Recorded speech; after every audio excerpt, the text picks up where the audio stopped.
Hey everyone, I'm Enrico from John B. Anthony Company. Today I'm going to show you how to set up your Allen Heath SQ console to record onto your computer, getting every individual track. This is great for recording a mix later on, or you want to keep your tracks for a virtual sound check. I've got an SQ6 with me, but the process is identical for both the SQ5 and SQ7. I'm going to show you how to set this up for Pro Tools.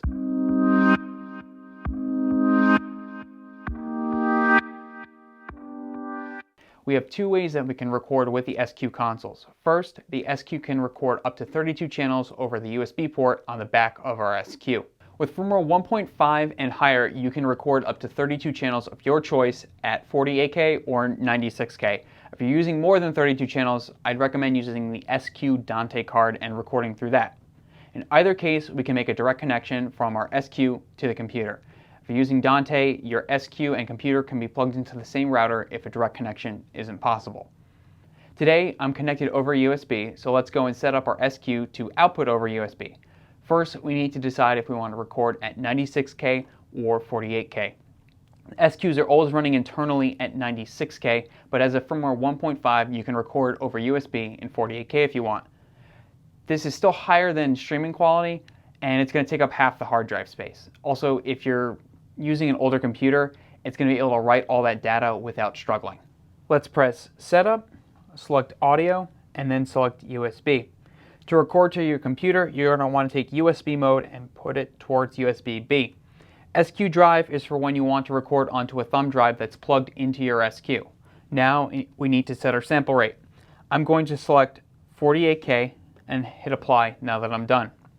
Next, let's head over to the I/O page. Select Outputs, Input Direct Out, and USB. Now, hit Patch all your channels. This is going to give us all 32 channels on each of their own outputs. Again, if we need more channels, you're going to need the SQ Dante card and want to repeat this process for the Input Direct Outputs on the I/O port instead of USB. If you're setting up a recording for a virtual sound check later on, I'd also recommend setting up a scene specifically for this with USB inputs for each channel. Now that our SQ is set up to send each channel over USB, let's head over to Pro Tools and set up our inputs. I'm on a Mac, so there's no driver to download. If you're on a PC, you'll need to download SQ Driver from the Allen Heath site, which I've linked down below for you. That covers the setup of the SQ. Let's head over to Pro Tools. So I booted up Pro Tools, and as always, it brought me to my dashboard. I'm going to cancel out of this and head over to Setup and Playback Engine.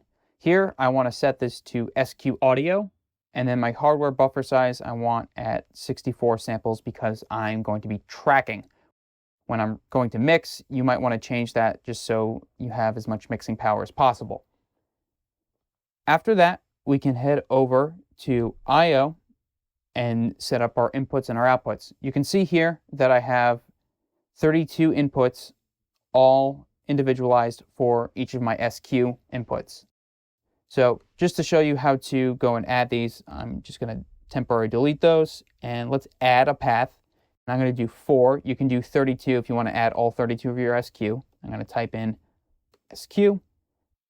It numbered all of them for me. So I'm going to drag these back up top so everything's in order. I'm going to patch them. You can see I did SQ1 to 1, SQ2 to 2, etc. Then head over to Outputs and repeat this process. The thing you want to note here is if you're using your SQ like an interface and doing this as a recording session, not necessarily for a virtual sound check, you're going to want a main output, and you're going to want to make that your 1 and 2 of the SQ. So you can see that I set that up here, but I do have some subpaths that I labeled SQ1 and SQ2 instead of left and right. So that when I'm doing a virtual sound check, I can go 1 through 32 for my outputs and have them all in sequential order.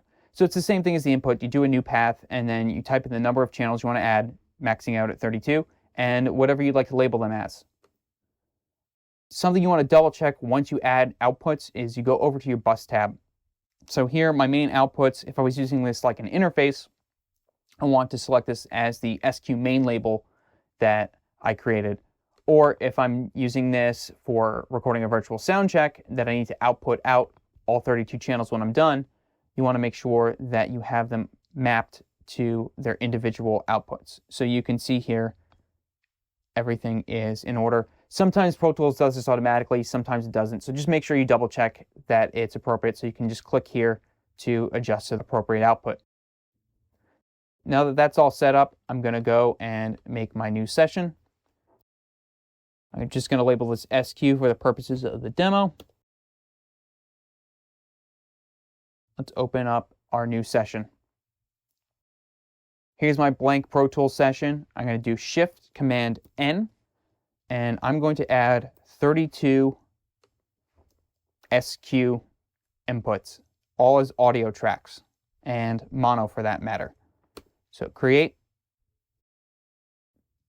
There you go. I have 32 inputs that I can go and record enable by doing Shift Option. If they're all selected, it'll do that to everything, or you can make a group for this as well. If you're doing a virtual sound check, you'll notice that right now I have everything going to main left and right outputs. If I wanted to do that in sequential order so that everything's patched correctly, save yourself a ton of time. Do Shift Option Command and then select. Here, you'll now see everything is going out in sequential order. Once I figured that out, that was a huge time saver for me. I actually didn't know that one for a few years. That's how you can go and just set up your Pro Tools routing. Just make sure you hit record on every track once you're ready to go. That covers everything you need to record from your SQ into your computer. That's how I primarily do capture of a live event or record something for a virtual sound check. The SQ is just as well suited as your primary studio interface. In fact, I'd recommend setting up the inputs the exact same way. If you're recording a band, adding one of the stage boxes like the ME1 or the ME500 is going to save you a ton of processing during tracking. The SQ has 0.7 milliseconds of latency. So if you're doing headphone mixes for the band with the SQ, you'll never run into any noticeable lag. If you need a click track, you can route one out from Pro Tools into the SQ the same way you'd patch a channel for a virtual sound check. There's a few different ways that you can set up the SQ to record, but this is how I do it. If you'd like to see how to set up another DAW like Logic or Tracks Live, let me know down in the comments. If you have any questions, you can leave them there as well. If you found this video helpful, make sure you hit the like button, and don't forget to subscribe to JBA University and hit the notification bell so you find out when we put out more videos. Thanks for watching, and I'll see you next time.